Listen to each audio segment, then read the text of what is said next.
ஆன்மீக நண்பர்கள் அனைவருக்கும் அன்பு கலந்த வணக்கங்கள். இன்றைக்கி நாங்கள் ஆன்மீகம் சம்மந்தமான பதிவில் பார்த்திங்கன்னா, நாளைக்கு வந்து சங்கடகர சதுஷ்டி வழிபாடு இல்லையா, அதனால் நாம் எப்படி விநாயகரை வழிபாடு செய்கிறது அப்படின்னு சொல்லி நாங்கள் இன்றைக்கி பார்க்கலாம் வாங்க. நாளைய தினம், அதாவது சனிக்கிழமையோடு சேர்ந்து வந்திருக்கக்கூடிய அதிசக்தி வாய்ந்த சங்கடகர சதுஷ்டி காலை 6 மணியிலிருந்து 7 மணிக்குள்ளே விநாயகர் கோவிலுக்கு செல்லுங்க. இந்த விளக்கை வந்து மாலை நேரத்தில் ஏற்றுவதை விட நாளை காலை நேரத்தில் ஏற்றுவது தான் ஒரு சிறப்பு.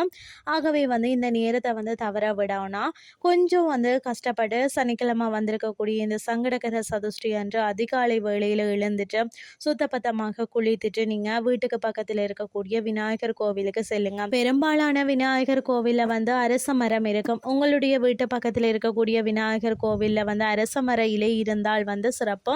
இலை என்றால் வந்து 2 அரச இலைகளை வந்து நீங்களே எடுத்துக்கொள்ளுங்க. மரத்தில் இருந்து பறிச்சு எடுத்தாலும் சரி, மரத்திற்கு கீழே உதிர்ந்து கிடக்கும் பச்சை நிற இலைகளை எடுத்து கொண்டாலும் சரி, 2 இலைகளை எடுத்து கொஞ்சம் தண்ணீர் ஊற்றி சுத்தம் செய்து அதற்கு வந்து நடுவே பார்த்தீங்கன்னா சந்தன குங்குமம் பொட்டெல்லாம் வச்சுட்டு விநாயகர் கோவிலில் வந்து விளக்கு ஏற்றுவதற்காக ஒரு இடம் வந்து இருக்கும்.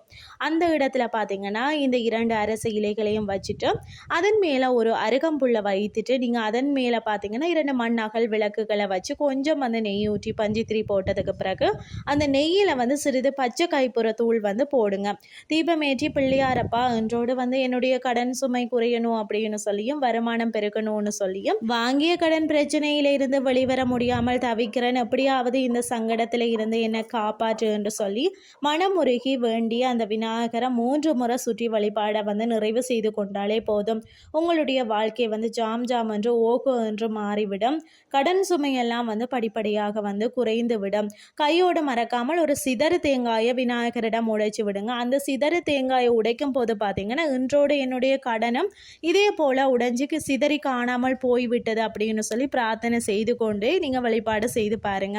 நிச்சயமாக விநாயகர் உங்களுக்கு வாழ்க்கையில மிகப்பெரிய நல்ல வழியை வந்து காட்டி கொடுப்பார். அது மட்டும் இல்லாமல் கடன் சுமையில இருந்து உங்களை விடுபட வைப்பார். அரச இலையில வந்து விளக்கு போட்டாலே அரச வாழ்வு கிடைக்கும் என்பதை நீங்களே அனுபவபூர்வமாக உணர்வீங்க. இன்றைய ஆன்மீகம் சார்ந்த பதிவு உங்களுக்கு வந்து பிரயோசனமாக அமைஞ்சிருக்கும்னு சொல்லி நான் நம்புறேன். இதே மாதிரி இன்னும் மற்றும் ஒரு ஆன்மீகம் சார்ந்த பதிவோடு உங்களை சந்திக்கிறேன். நன்றி.